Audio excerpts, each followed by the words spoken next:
শবে বরাত, ইন্না আনজালনাহু ফি লাইলাতুল মুবারাকা। সুবহানাল্লাহ। আল্লাহ তাবারক ওয়া তাআলা কোরআনে পাকে বলতেছেন এমন একটা রাত আছে শাবান মাসের, যেই রাতের মধ্যে আমি প্রথম আসমানে এসে জিজ্ঞেস করি, কেউ কে আছো আজকে আমার কাছে ক্ষমা চাইবা? সুবহানাল্লাহ বলুন না। কেউ কি আছো আমার কাছে ক্ষমা চাইবা? কেউ কি আছো রিজিক লাগবে? সুবহানাল্লাহ। কেউ কি আছো সন্তান চাও? কেউ কি আছো ভালো থাকতে চাও? কেউ কি আছো ইমানদার হতে চাও?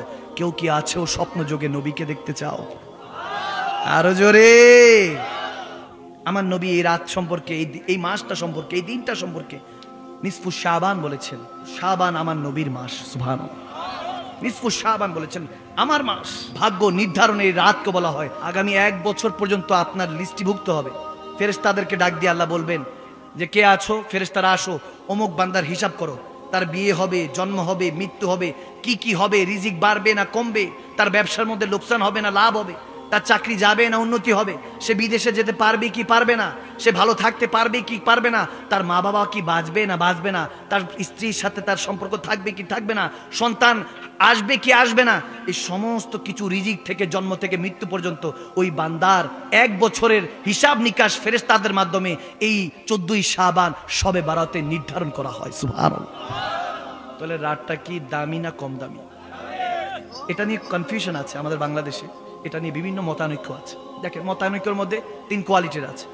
এক কোয়ালিটি আছে চূড়ান্ত পর্যায়ে এটা মানে, এক কোয়ালিটি আছে চূড়ান্ত পর্যায়ে এটা মানেই না। থার্ড কোয়ালিটি হলো মানে কিন্তু পালন করে না। যারা মানে তারা রোজা রাখে, নফল ইবাদত করে, নিজেরা হালুয়া রুটি রান্না করে প্রতিবেশীকে খাওয়ায়।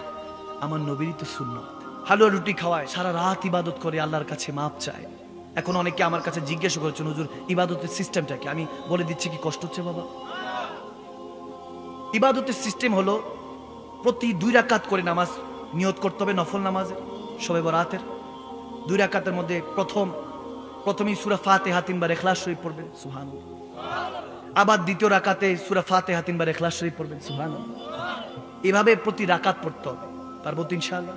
2 রাকাত পর 4 রাকাত পড়বেন। 4 রাকাতের সময় তাসবিহ তাহলিল করবেন, বেশি বেশি করে তাসবিহ তাহলিল করবেন। যেমন এটা করতে পারেন সুবহানাল্লাহি ওয়া বিহামদিহি সুবহানাল্লাহিল আযীম, এইটা বেশি করতে পারেন, এটা আমলনামা ভারী করে। সুবহানাল্লাহ। আমার নবীর বুখারী শরীফের শেষ হাদিস। তো বেশি করে দুরুদ ইস্তিগফার পড়বেন। এভাবে কেউ 10 রাকাতের নিয়ত, কেউ 8 রাকাতের নিয়ত, 4 রাকাত করেই পড়তে হয়, কেউ 8 রাকাত, কেউ 12 রাকাত, কেউ 16 রাকাত, কেউ 20 রাকাত, কেউ তো 100 রাকাতও পড়ে। সুবহানাল্লাহ। যার যতটুকু সামর্থ্য পড়বেন, তারপর রোজা রাখার নিয়ত করবেন। এখন সবই ঠিক আছে, নিসফু শাবান শবে বরাত সবাই পালন করব, কিন্তু প্রবলেমটা হয় এটাকে যারা বলে যে জায়েজই নেই, নাউজুবিল্লাহ। ভালো কাজ মসজিদ আটকে রাখেন, হাউ ইজ ইট পসিবল? আপনি কি বুঝাচ্ছেন?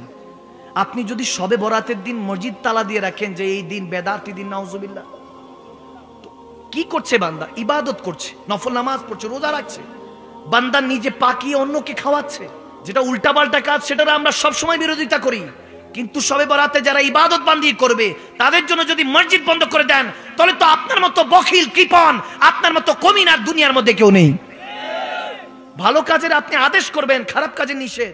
লাইলাতুল মুবারাকা বলা হয়েছে, যেখানে মোবারকপূর্ণ রাত বলা হয়েছে, ভাগ্য নির্ধারণের রাত বলা হয়েছে, সেটাকে কিভাবে আপনি বেদাত বলছেন, সেটাকে হারাম বলছেন? নাউজুবিল্লাহ। আমার মাথায় বুঝে আসে।